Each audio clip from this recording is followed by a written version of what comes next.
నమస్కారం, మీరు చూస్తున్నారు HN9 టీవీ. చిత్తూరు జిల్లా కుప్పం రెస్కో 10లో నాణ్యమైన విద్యుత్ను అందించడమే లక్ష్యమని ఉమ్మడి చిత్తూరు జిల్లా ఎస్సీ సురేంద్రనాయుడు తెలిపారు. AP SP DCL SC Surendranaidu ఈ సందర్భంగా మీడియాతో మాట్లాడారు. కుప్పం నియోజకవర్గంలోని అన్ని సబ్స్టేషన్లను వెరిఫై చేస్తున్నామని, ప్రతి సబ్స్టేషన్కు ఇంటర్ లింకింగ్ లైన్లను ఏర్పాటు చేస్తున్నట్లు తెలిపారు.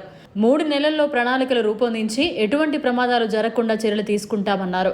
ఎక్కడైనా ఫ్యూజ్ సరిగా లేకపోతే వెంటనే మార్చుకోవాలన్నారు. విద్యుత్ ప్రమాదాలు జరగకుండా ప్రజలకు అవగాహన కల్పిస్తామన్నారు. విద్యుత్ వినియోగదారులకు గ్రీవెన్స్ కూడా ఏర్పాటు చేస్తున్నట్లు తెలిపారు. 1919 నెంబర్కు కాల్ చేసి సమస్యలను తెలియజేయాలని కోరారు.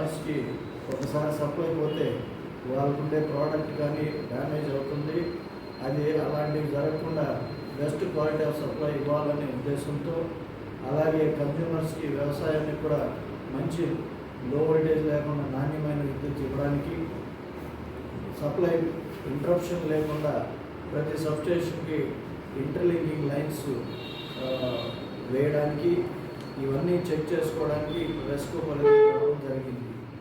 అలాగే నెక్స్ట్ ఫర్దర్గా 2 monthsలో 3 monthsలో ఒక యాక్షన్ ప్లాన్ వేసుకొని ప్రతి లైన్ కూడా ఎలా చెక్ చేయాలి, దాంట్లో ఏదైనా లైన్ లూజ్ లైన్ ఉంది, అలాగే పోల్ ఏదైనా వాలిపోయినా కానీ, డ్యామేజ్డ్ పోల్ ఉన్నా కానీ ఇలాంటివన్నీ కూడా రెక్టిఫై చేసుకుంటూ, ఎక్కడ కానీ ప్రజలు ఎక్కడైనా బయట ఫీల్డ్లో వెళ్ళినప్పుడు ఎక్కడ యాక్సిడెంట్ జరగకుండా ఉండడానికి తగిన చర్యలు తీసుకోవాల్సిందిగా విద్యుత్ సిబ్బందిని అందరినీ ఆదేశించడం జరిగింది.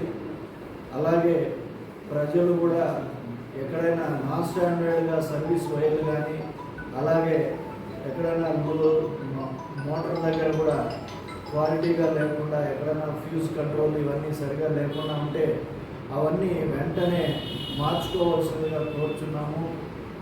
ఎక్కడ యాక్సిడెంట్ అనేది జరగకూడదు, అలా ఒక ప్రాణం పోకూడదు అనే రీతిలో భద్రతా చర్యలు తీసుకోవడానికి తగిన ప్రమాణాలతో ఉన్న ఎక్విప్మెంట్ కానీ, వాళ్ళు వాడవలసిన వైర్లు కానీ, ఇవి మా విద్యుత్ సిబ్బంది అక్కడికి వెళ్ళినప్పుడు వాళ్ళని నిత్యము ఎడ్యుకేట్ చేస్తూ వాళ్ళని మార్చడానికి, వాళ్ళకు తగిన భద్రతా చర్యలు వాళ్ళని తెలపడానికి, ఆయా ఊళ్ళో కూడా విలేజెస్లో కూడా తగిన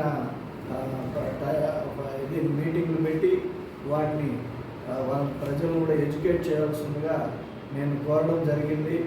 అలాగే మరిన్ని అప్డేట్స్ కోసం మన HN9 టీవీ ఛానల్ని సబ్స్క్రైబ్ చేసుకోండి.